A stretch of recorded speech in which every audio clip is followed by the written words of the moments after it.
Assalamualaikum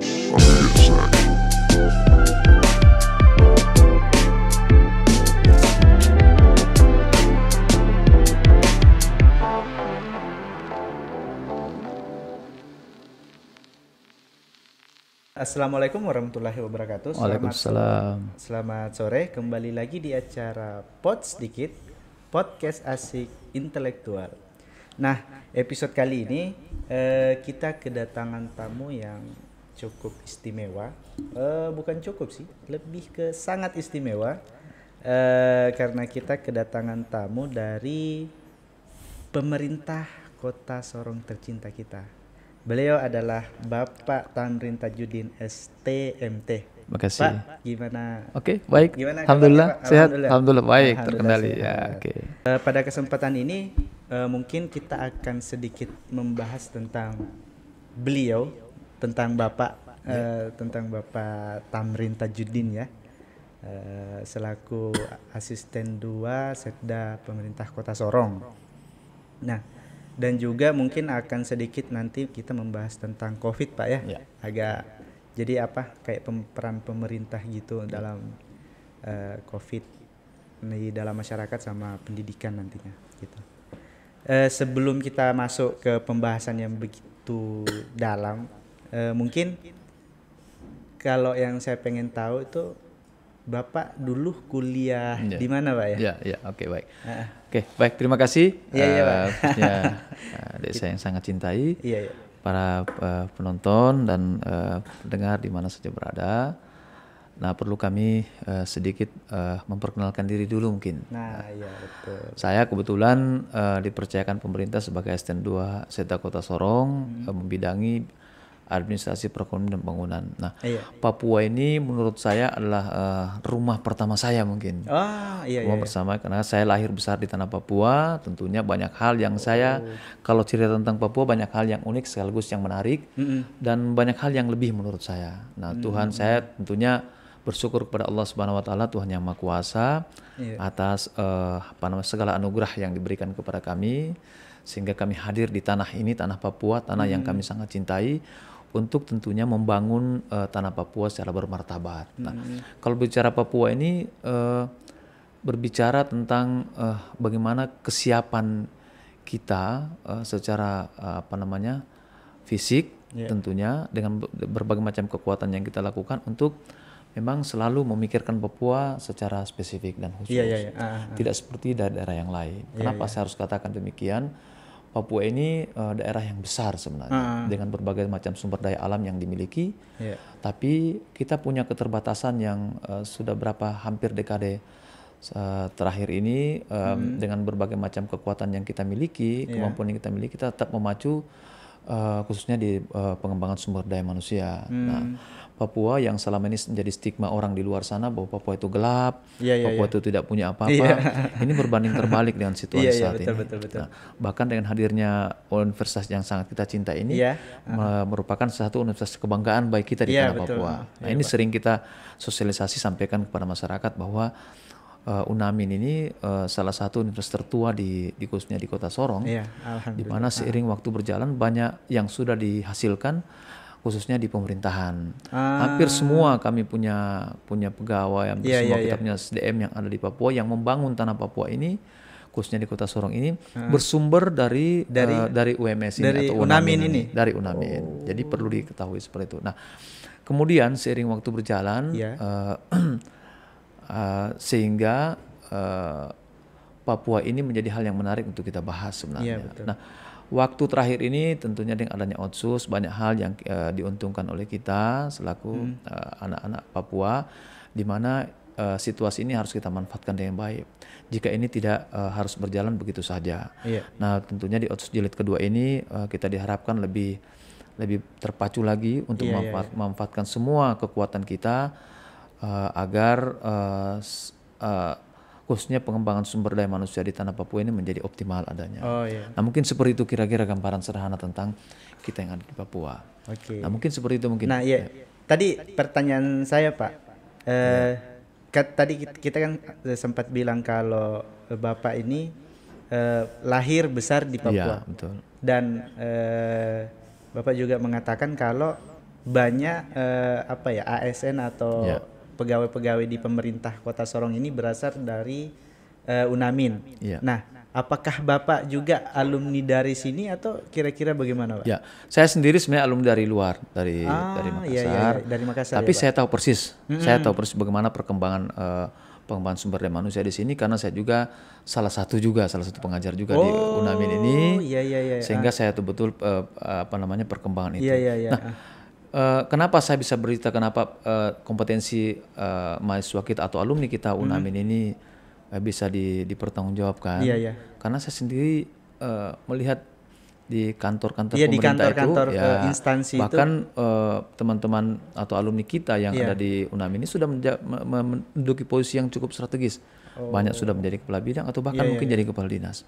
Nah, ini satu kebanggaan tersendiri bagi kita bahwa apa yang telah kita usahakan secara bersama-sama ini menghasilkan karya terbesar atas negeri, khususnya di tanah Papua ini. Iya. Nah, saya pikir tidak terlalu muluk-muluk kalau saya bisa katakan. Salah satu contohnya misalnya Kakes Bang Pol Provinsi Papua Barat. Nah, itu alumni dari kita juga. Terus ada juga dari staf ahli kita, wali kota juga alumni kita di sini. Dan banyak juga sebenarnya pejabat-pejabat yang cukup menduduki jabatan strategis di pemerintah kota maupun provinsi itu dari alumni dari sini, alumni Pak, ya. UMS atau UNAMIN di sini. Itu memberikan gambaran bahwa UNAMIN ini walaupun universitas lokal tapi mempunyai kompetensi untuk menghasilkan alumninya cukup baik. Jadi sebenarnya. kualitas dari alumninya itu sudah teruji, Pak, ya, sudah belum lagi kita cerita banyaknya alumni kita sudah tersebar di beberapa tempat dunia kerja seperti perusahaan-perusahaan. Itu belum lagi. Dan hampir di semua lini, khususnya di kantor-kantor pemerintah itu alumni kita juga cukup memberikan andil positif terhadap pembangunan, khususnya pembangunan ekonomi maupun pembangunan secara menyeluruh khususnya di Kota Sorong. Jadi tadi saya itu iya Pak. Tentang kita sedikit membahas tentang Papua tadi sudah, terus kemudian membahas tentang kampus tercinta kita UNAMIN juga sudah. Nah, kalau terkait jabatan Bapak sekarang ini dan kira-kira Bapak masuk ke pemerintah Kota Sorong itu dari tahun kapan, Pak, ya? Saya tahun 2001 menjadi pegawai di sini, terus kurang lebih 17-18 tahun berkiprah di dunia atau dunia industri. Sempat di yaitu industri di juga, Pak, ya? dinas perindustrian. Itu ada beberapa hal yang kita sudah lakukan. Salah satu diantaranya dibangunnya salah satu sentra industri kecil khususnya di Kota Sorong, yang sekarang lagi eksis berjalan, walaupun mungkin ya kita sadari karena situasi COVID terakhir ini sehingga belum optimal. Tentunya kami berharap ini semua akan berjalan dengan baik. Nah, kemudian saya dengan adanya asesmen saya beralih ke di staf ahli wali kota kurang lebih sekitar 1,5 tahun, hampir 2 tahun. Kemudian terakhir menduduki jabatan atau posisi sebagai asisten 2 Setda Kota Sorong. Nah, itu yang membuat saya semakin optimis bahwa dengan seiring waktu berkembangnya tanah Papua, kemudian Kota Sorong secara khusus, banyak hal yang kita lihat secara realistis di bawah kepemimpinan Bapak Wali Kota juga. Nah, Pak Wali Kota ini kan sangat berkonsentrasi terhadap pembangunan infrastruktur. Nah, karya terbesar beliau juga kita bisa lihat seperti pembangunan bandara, 2 jalur, kemudian adanya pasar modern. Kemudian yang paling terakhir ini yaitu reklamasi pantai. Itu juga nanti di tembok itu. Itu nanti diberikan fasilitas yang cukup lengkap di sana. Dan yang paling terakhir adalah satu kebanggaan karya terbesar beliau adalah pembangunan stadion bertaraf internasional, walaupun skalanya mini. Tapi sementara berjalan. Pembangunan itu pembangunannya berjalan. Itu karya terbesar beliau juga sebenarnya. Nah, itu kira-kira gambaran sederhana tentang pembangunan Kota Sorong ini, khususnya pembangunan infrastruktur. Tapi Pak Wali juga sangat berkonsentrasi terhadap dalam rangka pemberian bantuan-bantuan ke masyarakat juga, walaupun tidak kita pungkiri bahwa memang ada beberapa bagian-bagian karena keterbatasan dana sehingga itu juga mungkin dianggap belum maksimal. Tapi apapun Pak Wali Kota sudah memberikan mengerahkan seluruh kekuatannya untuk memberikan kemakmuran kepada kesejahteraan masyarakat Papua di Kota Sorong. Betul, Pak. Tadi Bapak juga sudah jelaskan dari kiprah dari 2001 sampai sekarang, sampai menduduki apa ya istilahnya, diberi amanah, diberi kesempatan untuk menjadi di asisten 2 Setda Kota Sorong. Lebih cenderung untuk amanah mungkin. Amanah ya. Karena jabatan ini kan tidak kekal untuk kita nih. Kapan saja kita bisa bergeser. Yang paling penting jaga amanah itu dengan baik. Demi kesejahteraan dan kebaikan masyarakat. Nah, sekali lagi jabatan itu amanah, tidak akan kekal untuk kita. Gitu. Nah, kalau misalnya nih Pak nih, saya kan tidak terlalu tahu ya, maksudnya tugas dan apa dan segala macam di dalam pemerintahan. Betul. Terus kemudian mungkin ya yang paling kita tahu apa ya, paling bupati, kepala dinas apa dan segala macam seperti itu kan sebagai orang awam nih. Yang saya ingin tanyakan itu asisten 2 Setda, mungkin bidangnya juga ada juga ya, mungkin pembagian bidangnya pasti ada. Nah itu apa Pak ya, maksudnya perannya di dalam pemerintah Kota Sorong itu seperti apa? Baik, mungkin saya sedikit menjelaskan saja. Nah, kedudukan struktural di pemerintahan, nah di mana kalau berbicara tentang sekretariat daerah itu berada di internal pemerintahan. Internal pemerintahan itu mengurusi tentang urusan-urusan yang bersifat internal, tidak secara teknis. Kita lebih cenderung ke administrasi sebenarnya. Administrasi Pak ya. Beda dengan misalnya di dinas. Dinas itu pimpinan OPD yang dipercayakan Pak Wali Kota atau pimpinan daerah untuk melaksanakan tugas-tugas yang bersifat teknis. Oh itu yang teknis, gitu, itu biasanya kepala dinas. Kepala dinas itu yang ke bawah itu. Kami di uji jaran sekretariat ini lebih mengurus yang bersifat administratif internal daripada urusan yang bersifat di masing-masing bidang fungsi. Kalau misalnya saya di bidang administrasi perekonomian dan pembangunan itu lebih cenderung melakukan koordinasi ke OPD teknis. Kemudian hasil komunikasi dan koordinasi inilah yang biasanya kami melaporkan ke pimpinan untuk menindaklanjuti apa yang menjadi kejadian-kejadian atau paling tidak keadaan-keadaan yang terjadi di masing-masing dinas, atau paling tidak membantu pimpinan untuk meneruskan arah kebijakan daripada pimpinan kepada dinas kembali. Nah itu gitu. Nah kemudian juga saya mungkin sedikit menyampaikan juga, kita di sekretariat itu ada 3 asisten. Jadi ada 3 Pak ya. Asisten, yaitu asisten 1, 2, asisten 3. Masing-masing membidangi. Kalau asisten 1 itu yaitu pemerintahan dan Kesra. Kalau saya sendiri administrasi perekonomian dan pembangunan, dan kalau asisten 3 itu administrasi umum. Itu di bawah daripada Sekda. Makanya kami disebut dengan asisten Sekda. Jadi kita dibawa langsung oleh Sekda. Dibawa langsung dari Sekda Pak ya. Nah, beda kalau misalnya staf ahli juga eselon 2, tapi itu dibawa daripada walaupun secara struktural kita semua staf ahli asisten itu dibawa daripada Sekda, namun secara fungsi biasanya staf ahli lebih cenderung ke kepala daerah. Gitu. Seperti itu kira-kira. Tadi bidangnya apa Pak, boleh? Saya administrasi perekonomian dan pembangunan. Administrasi perekonomian dan pembangunan. Berarti itu yang maksudnya berarti kebijakan-kebijakan mengenai garis koordinasinya biasanya lebih cenderung ke ekonomi, pembangunan. Mungkin kalau saya lebih gamblang menyebutkan, misalnya koordinasinya ke bagian PU misalnya, kemudian perindustrian, perdagangan, seperti itu. Namun tidak menutup kemungkinan garis koordinasi ini kita lakukan ke dinas OPD teknis yang lain kalau itu dianggap penting dan diperintahkan pimpinan. Tapi secara fungsi jelas bahwa bidang-bidang tugas melekat di jabatan saya adalah ekonomi dan pembangunan. Dan kami mempunyai kepala bagian. Kalau saya ada 3 secara struktur di bawah daripada asisten administrasi pembangunan, yaitu 3 kepala bagian, yaitu Perekda, perekonomian daerah, administrasi pembangunan, dan unit layanan pengadaan. Itu 3. Jadi masing-masing sudah punya fungsi seperti itu. Gitu. Nah, berarti pasti dia berhubungan langsung dengan apa ya? Yang kemarin kita alami ini selama 2 tahun ini Pak. COVID. Yang COVID COVID. Berarti itu berhubungan langsung Pak ya dengan... Sebenarnya secara keseluruhan jajaran asisten itu tidak secara langsung berhubungan dengan keadaan itu.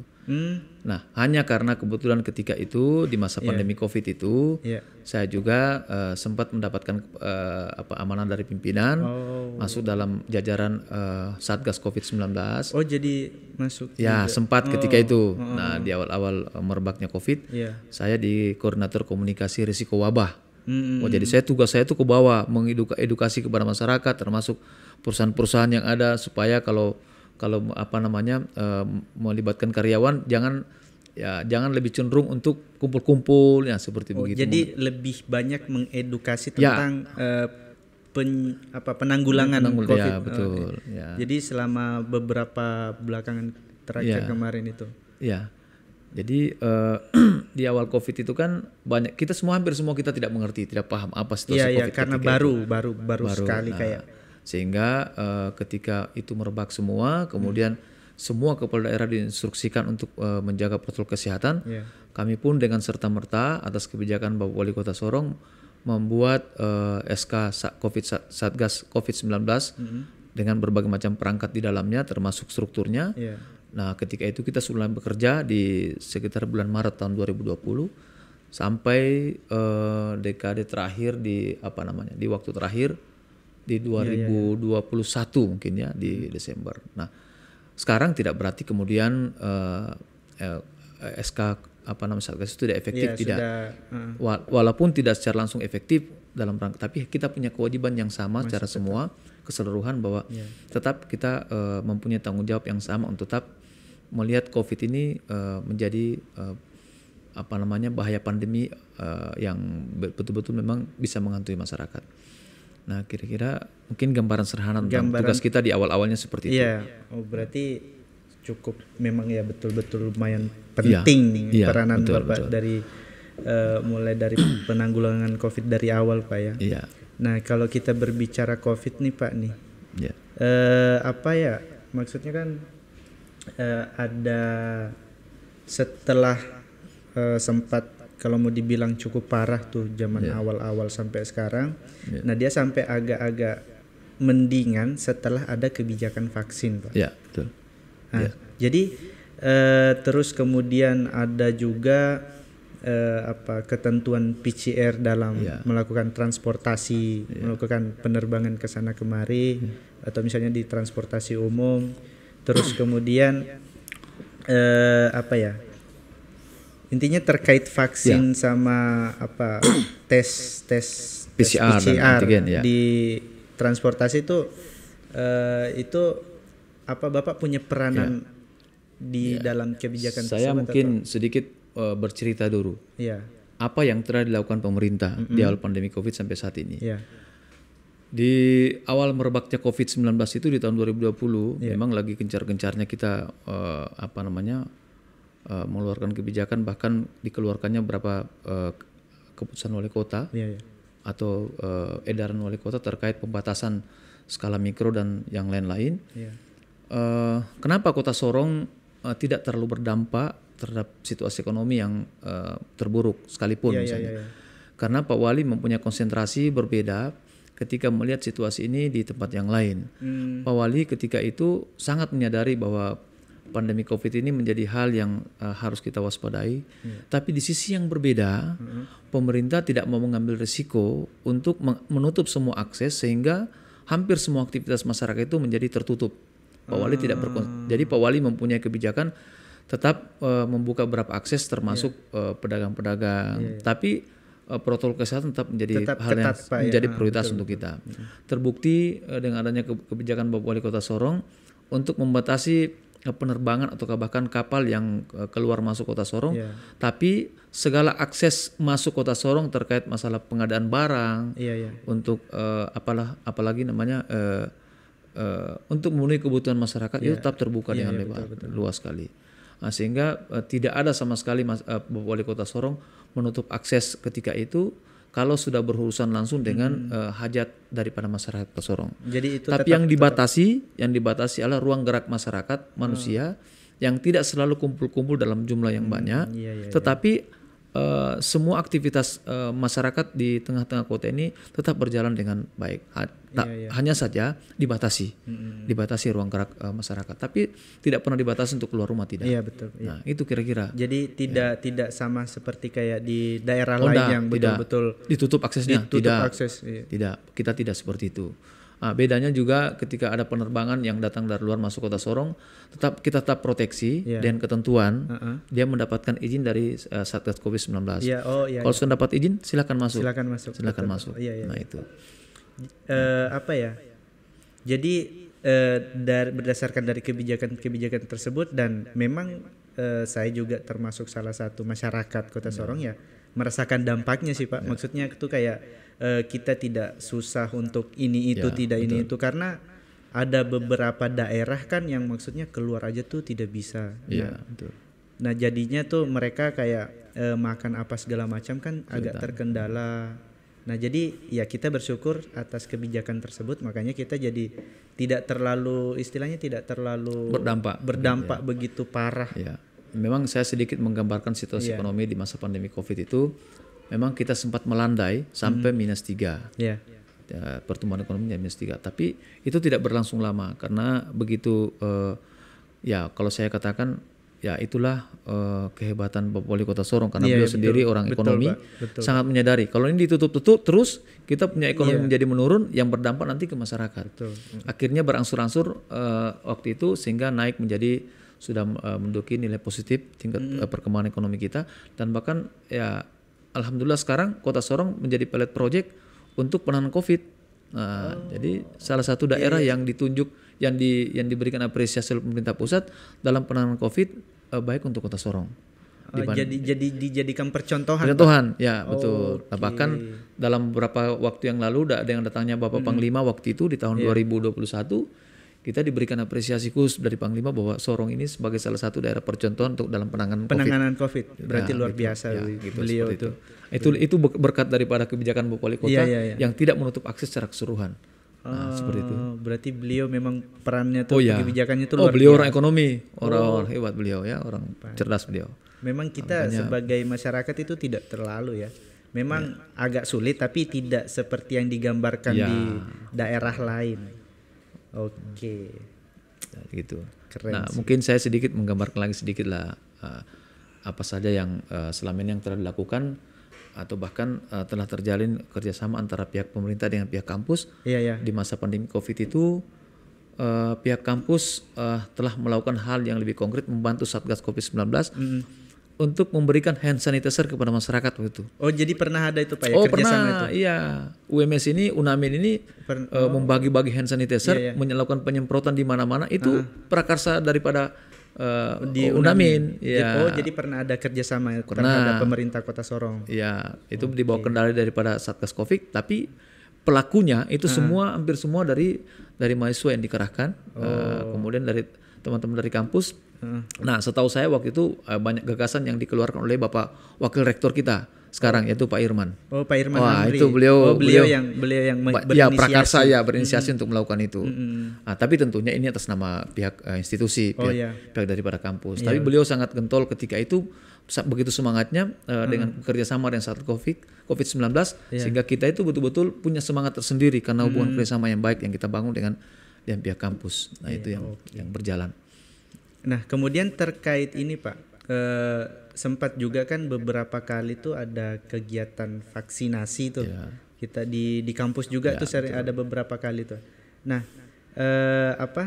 memang apakah itu salah satu kebijakan dari beliau Pak Wali Kota terkait edukasi vaksin ini? Apakah itu juga termasuk ini Pak? Ya, kalau dikatakan vaksinasi ini kan himbauan daripada pemerintah. Oh, dari pusat langsung dari pusat. Pak? Itu himbauan yang bersifat mendekati wajib mungkin istilahnya seperti ya. Karena kita kan mau menuju ke herd immunity nih ya. Kita mau menuju ke herd immunity. Bagaimana kita mau mencapai herd immunity dengan jumlah vaksinasi 70% kalau kita tidak bergiat semua, kita tidak bekerja semua. Nah, salah satu di antara komponen yang kita harapkan untuk membantu pemerintah itu adalah pihak kampus.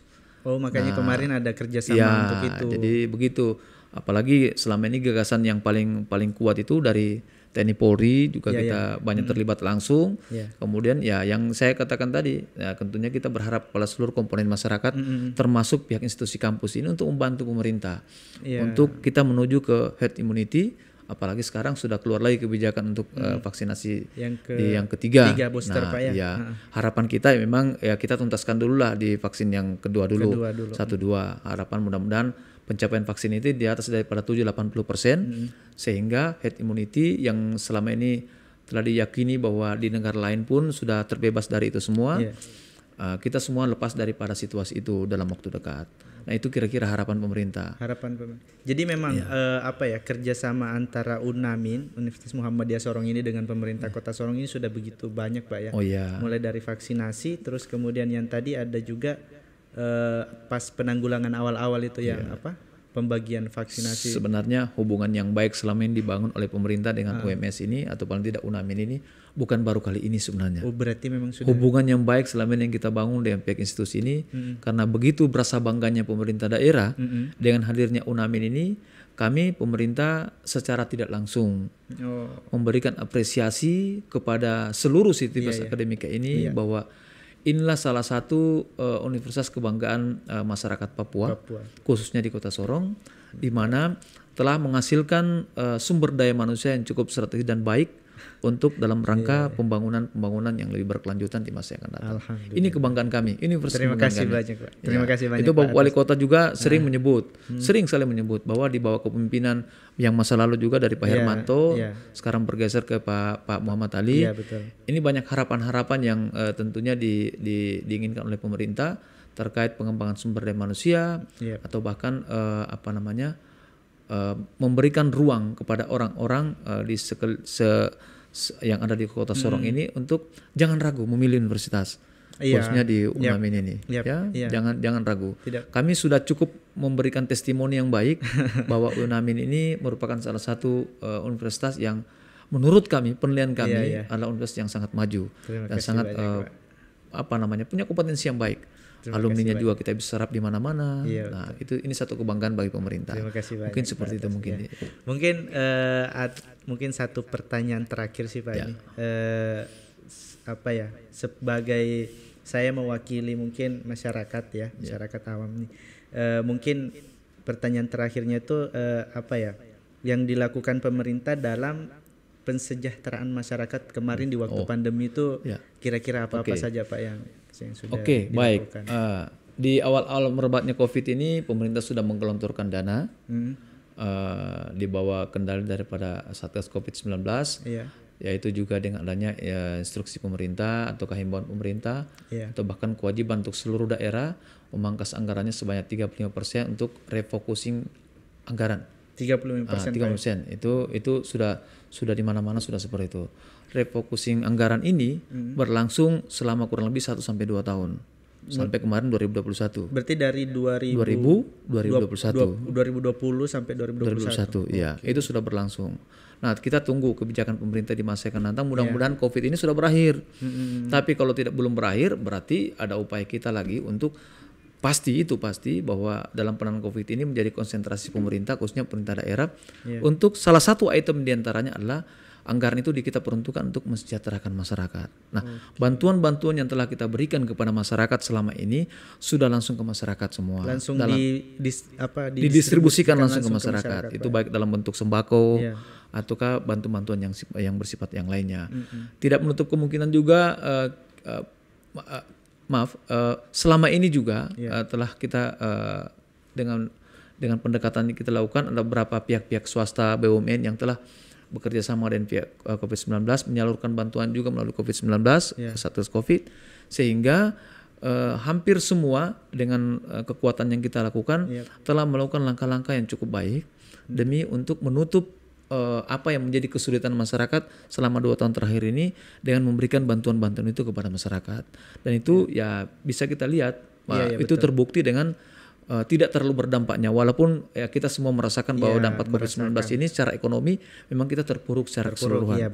Tapi untuk Kota Sorong mungkin tidak terlalu berdampak terlalu jauh. Separah yang diberitakan di berita-berita yang ada di luar sana. Betul. Jadi itulah kebijakan pemerintah lakukan selama ini, sehingga kami tentunya sangat mengapresiasi masyarakat dengan ketenangan masyarakat, dengan kesabaran masyarakat untuk di masa pandemi Covid ini memberikan suatu harapan tersendiri juga bahwa Kota Sorong ini di masa kini dan masa yang akan datang sudah tidak lagi dijadikan sebagai seperti daerah-daerah yang lain. Tapi bahkan sudah sangat moderat kita di sini bahwa kita mampu melewati semua permasalahan ini dengan baik, dengan tentunya dengan kekuatan sepenuhnya dari masyarakat dan pemerintah.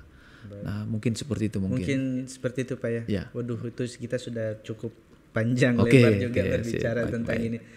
Mungkin itu pertanyaan terakhir saya Pak. Dan mungkin ada sedikit lagi mungkin apa yang begitu Bapak mau sampaikan kepada mungkin teman-teman mahasiswa yang ada di UNAMIN atau tidak masyarakat sedikit himbauan Pak. Baik, terima kasih. Saya mewakili pemerintah Kota Sorong tetap menghimbau kepada kita semua sebagai warga kota, marilah kita membangun tanah Papua ini lebih sejahtera, khususnya di Kota Sorong, bahwa Kota Sorong merupakan salah satu daerah menjadi daerah utama dari sekeliling penyanggah di Sorong Raya.